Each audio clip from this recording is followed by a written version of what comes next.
প্রধানমন্ত্রী জনাব তারেক রহমান, আপনার নানার বাড়ি হলো বৃহত্তর নোয়াখালীতে। নোয়াখালীর মাটি বিএনপির ঘাঁটি।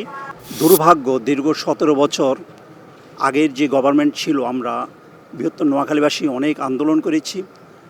এর মধ্যে আমাদের আরও অনেকগুলো ট্রেন ছিল, ট্রেনগুলো বন্ধ হয়ে গেল। নতুন ট্রেনটির আশা করলাম, সেই ট্রেনটা আমরা পাচ্ছি না। সুবর্ণচর আন্তনগর এক্সপ্রেস যে নতুন ট্রেনটি, এটা কোর্ট পর্যন্ত বসে গেছিল, কিন্তু আমরা বিভিন্ন জায়গায় মন্ত্রণালয় থেকে বিভিন্ন জায়গায় আমরা গিয়েছি।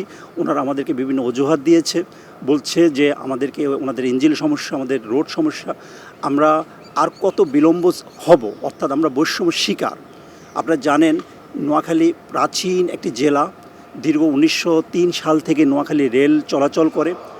এর আগে আমাদের সমতট এক্সপ্রেস ছিল, নোয়াখালী এক্সপ্রেস ছিল, আমাদের ঢাকা এক্সপ্রেস ছিল। সম্পূর্ণ ট্রেনগুলো বর্তমানে বন্ধ করে দিয়েছে। এখন একমাত্র উপকূল এক্সপ্রেস, যে ট্রেনটি একটা মাত্র ট্রেন, যেটা আমাদের একমাত্র ট্রেন চলাচল করে। দেখুন, আমাদের সমগ্র বাংলাদেশে শত শত প্রায় 84 জোড়া ট্রেন চলাচল করে। সব ট্রেন চলতে পারে, কিন্তু এর মধ্যে শিলাহাটি নতুন ট্রেনটি উদ্বোধন হলো, এর মধ্যে বনলতা এক্সপ্রেস নতুন উদ্বোধন হলো, কুড়িগ্রাম এক্সপ্রেস উদ্বোধন হলো। শুধু আমাদের ক্ষেত্রে বৈষম্য শিকার। আমরা কি অন্যায় করেছি? আমাদের কৃতি সন্তান জনাব ওবায়দুল কাদের। আমি একজন রেল প্রেমিক, আমি রেলকে ভালোবাসি। আপনারা জানেন আমি প্রত্যেকটা সমগ্র বাংলাদেশের নতুন নতুন ট্রেন উদ্বোধন অনুষ্ঠানে আমি থাকি। কিন্তু আনফর্চুনেটলি দুর্ভাগ্য হলো, আমি যখন কুড়িগ্রাম এক্সপ্রেস উদ্বোধন করলাম, তখন এখানে সাবেক প্রধানমন্ত্রী শেখ হাসিনা, ওনার পাশে ছিল ওবায়দুল কাদের। প্রত্যেকটা নতুন নতুন ট্রেন যখন উদ্বোধন করে ওবায়দুল কাদের সাহেব, উনি আমাদের রেল মন্ত্রণালয় ঢাকার থেকে ফিতা কাটেন, কিন্তু ওনার মনের ভিতরে একটু আসলো না যে আমি আমার জেলার জন্য, যে রেলের জন্য কিছু করব। আল্লাহর কাছে দোয়া করি, আল্লাহ যে ওনাকে এই দেশ থেকে বিতাড়িত করলো। আমরা চাই না বর্তমান সরকার আমাদের সাথে বৈষম্য করুক। আমরা অভিশাপ দিব না, ইনশাআল্লাহ। মানুষের অভিশাপ তো মারাত্মক।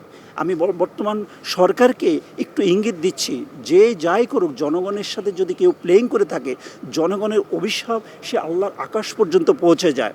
আমরা নোয়াখালীবাসী কত সংগ্রাম করে আসছি।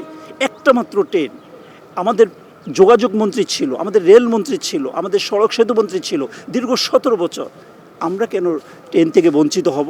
তার মধ্যে অনেক সংগ্রামের পরে, অনেক কষ্ট করে আমরা সুবর্ণচর কোড নাম্বারটা বসলাম, আমাদের বইতে বসলো, রেলের সব রেডি। এখন ইঞ্জিন অজুহাত, বিভিন্ন অজুহাত। আমি আকুল আবেদন বর্তমান সরকারের মাননীয় প্রধানমন্ত্রী জনাব তারেক রহমান, আপনাকে নোয়াখালীবাসীর মানুষ প্রচণ্ড ভালোবাসে। আপনার নানার বাড়ি হলো বৃহত্তর নোয়াখালীতে। নোয়াখালীর মাটি বিএনপির ঘাঁটি। আপনার কাছে আকুল আবেদন থাকবে, আমরা বিগত সরকারে বৈষম্য শিকার রেলের, আমাদের যে নতুন ট্রেনটি রেডি আছে সুবর্ণচর আন্তনগর এক্সপ্রেস, আপনার হাত দিয়ে শুভ উদ্বোধন করব এবং 1000 বছর মানুষ মনে রাখবে। জনাব তারেক রহমান, আপনি ইয়ং, আপনি আমাদের প্রধানমন্ত্রী।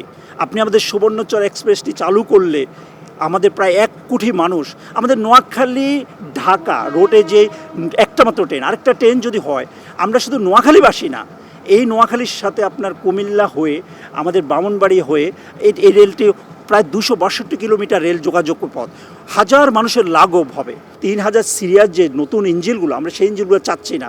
29 সিরিয়ালের যে ইঞ্জিন আছে, নর্মাল যে 25 সিরিয়ালের, একটা ইঞ্জিন দিয়ে শুরু করে দেন, ইনশাআল্লাহ ধীরে ধীরে ইঞ্জিন যখন আসবে তখন আমরা ট্রান্সফার করব। আমি এই 1 কোটি মানুষের পক্ষ হয়ে, আমি একজন শিল্পী, আমার দেশের জন্য আমার কিছু দায়িত্ববোধ আছে। আপনার নেতা, আপনাদের দায়বদ্ধতা আছে। এবং একটা সুখবর দিচ্ছি, সেটা হলো আমি মন্ত্রণালয়ে যোগাযোগ করেছি, অতি শীঘ্রই, খুব দ্রুত আশা করি আমাদের ট্রেনটি চালু হবে।